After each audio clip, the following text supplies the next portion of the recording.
อะระหังสัมมาสัมพุทโธภะคะวาพุ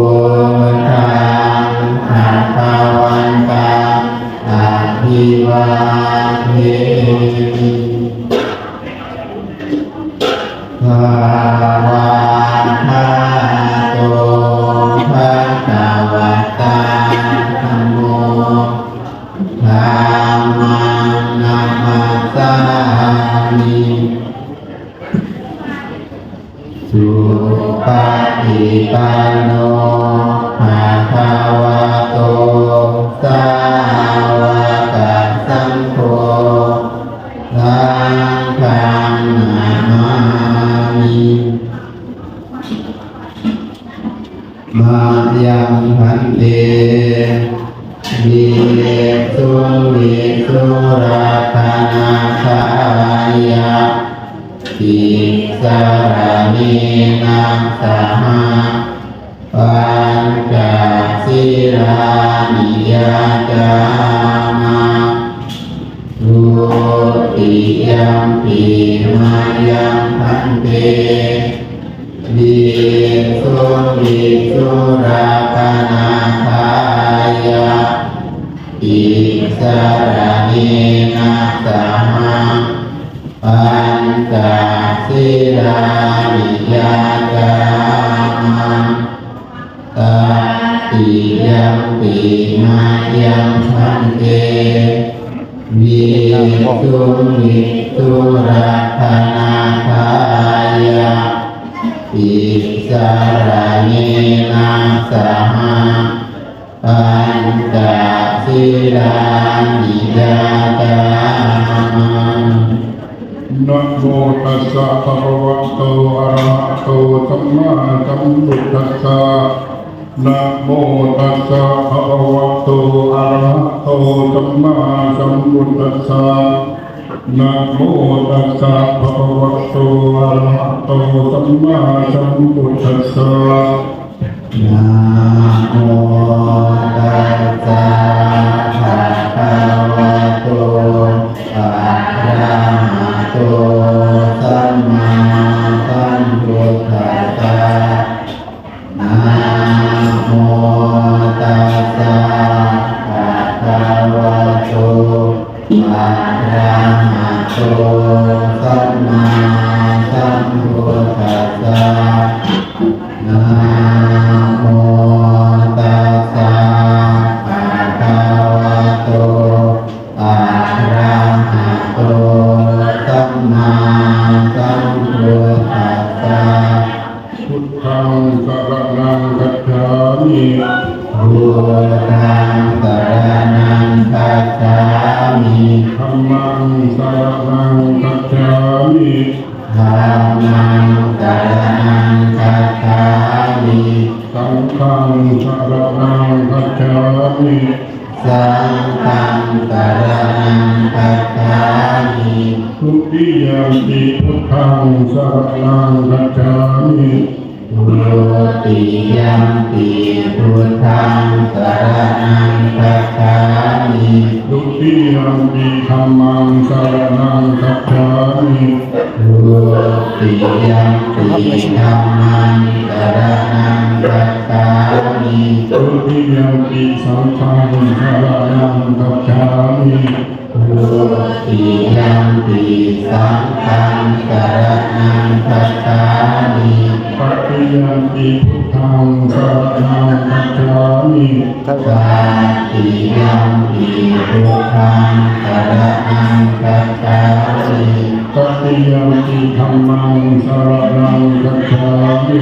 สัตติยัมปิธัมมังสรณังคัจฉามิปฏิยัมปิสังฆังสรณังคัจฉามิสัตติยัมปิสังฆังสรณังคัจฉามิสรณะคัมมังนิพิตังอามัคคันเตอานาติอาตาเวรมณีสิกขาปะทังสัมมาทิฏฐามิอานาติปาตาเวรมณีสิกขาปะทังสมา ยามิ อภิญญาดานาเวรัมณีสิกขาปะทังสมาธิยามิ อาทินนาทานาเวรมณีสิกขาปะทังสมาธิยามิ กาเมสุมิชาจาราเวรัมณีสิกขาปะทังสมาธิยามิ กาเมสุมิชฌาจาราเวรมณีสิกขาปะทังสมาธิยามิ มุสาวาทาเวรัมณีสิกขาปะทังสมาธิยามิ มุสาวาทาเวรมณีสิกขาปะทังสมาธิยามิ สุราเมรยมัจจปมาทฐานาเวรัมณีสิกขาปะทังสมาธิยามิ สุราเมรยมัจจปมาทัฏฐานาเวรมณีสิกขาปะทังสมาธิยามิ อิมานิปัญจสิกขาปะทานิสีเลนะสุขะเยติสีเลนะโภคะสัมปทาสีเลนะนิพุติยันติปัสสมาสีลังวิโสทัพเย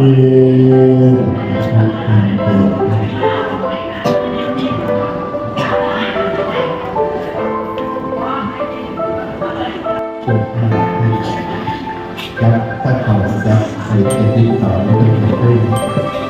สมัยที่ผิดมีผิดเรื่องไปเลย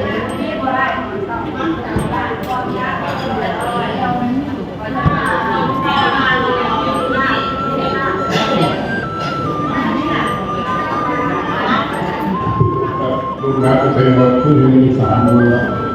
ขอบคุณที่ครับเนี่ยผู้ชายเทวจะดีแน่เป็นงานของไม่ให้เขา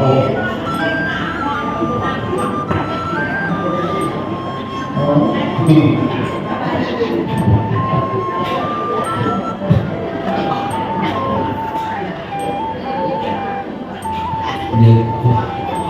วาโนนะครับเพื่อที่จะไม่ได้ท่านท่านธรรมยังพุทธัสสะภะคะวะโตบุพพาคณมังกรังกะโรมาเสนะโมตัสสะภะคะวะโตอะระหะโต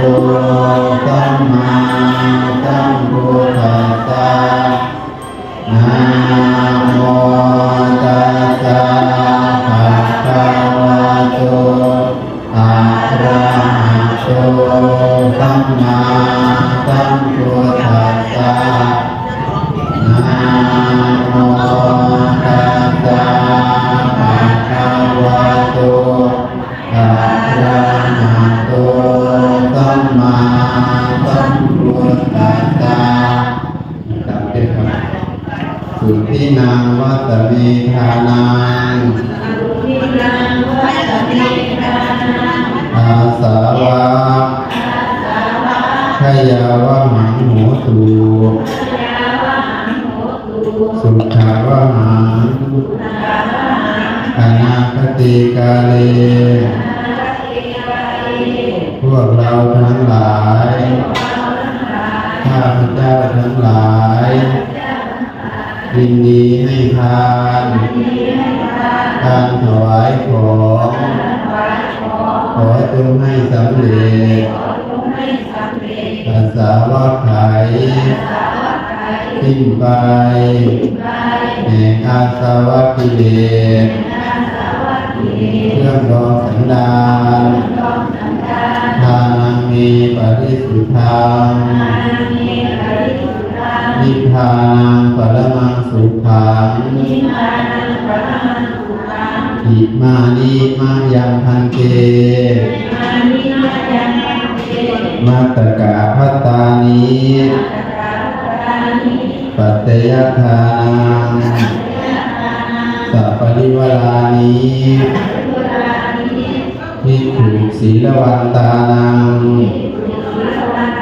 โอโนทยามะสาธุโนพันเต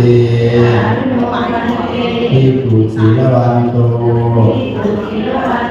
อิมานิมัตตกะภัตตานิ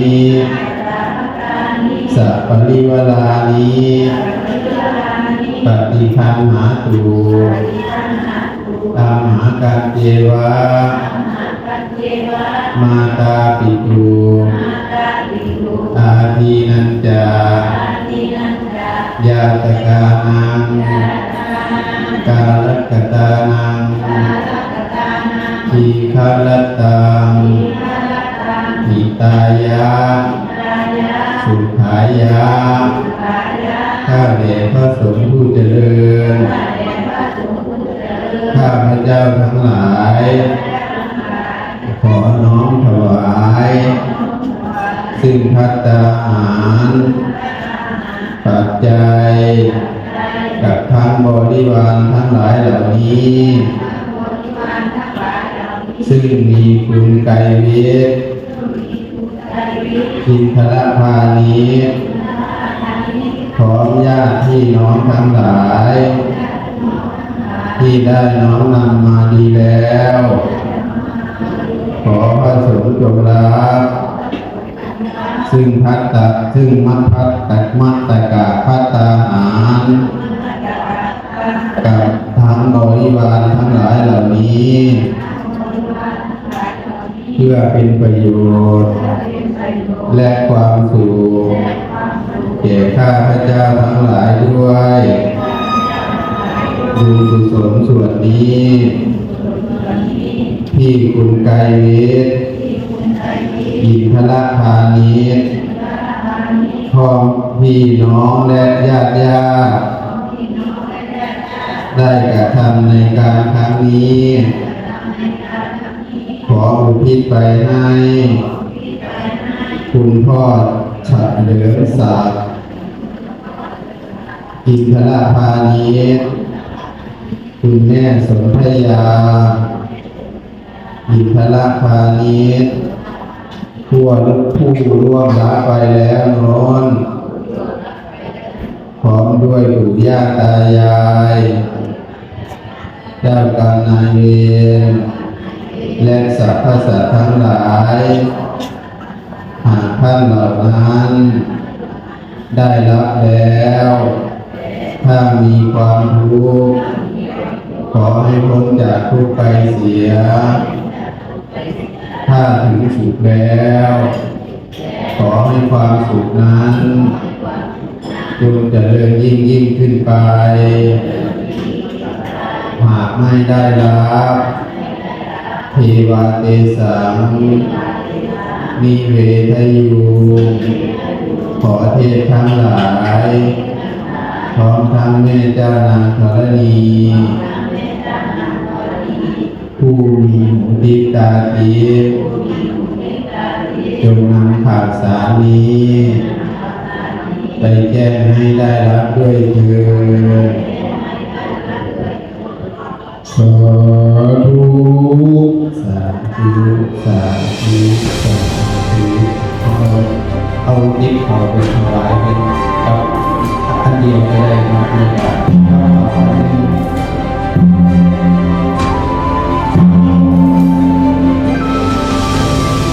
กับของตัวสาธุ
อิจิตังปฏิตังตุมหังคิปะเมวะสมิจจตุสัพเพปุเรนตุสังกปาจันโทปนะระโสยถามณิโชติระโสยถา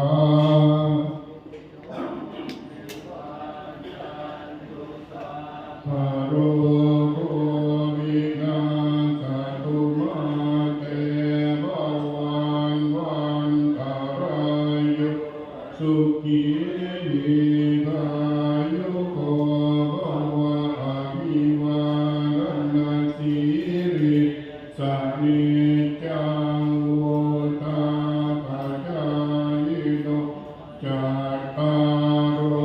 ธรรมวัฏฏันติอายุวันโนสุขังภะลังอะยังกะโพลากินาบินนาสังฆังหิสุปฏิริตาดิตารัตตังหิตายาสะภะนะโสอุปกัปปะติโสยะหิธัมโมจะอายังวิทัสสิโตเปตานาปุจจาจักรตาหุราราบาลัญจาภิกขุนามานุภาวินังตุมิหิปุญญังปัสสุตังอานาปะตันติอายุวัฏโอทนาวัฏโกสิริวัฏโกยัสสะวัฏโกภะระวะภะโกวันนาวัฏโกสุภวัฏภะโกโหตุสัพพะราตุกะโรภะพยาเวระโสกาจันตุจุปัฏฐวะอเนกะอันตรายาปิวินาสันตุจะเต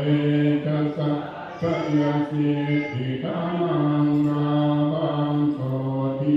ภะคะยะสุขังภะรังสิทธิอายุจวะโนจะโอคังโวติจะยาสา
ธัง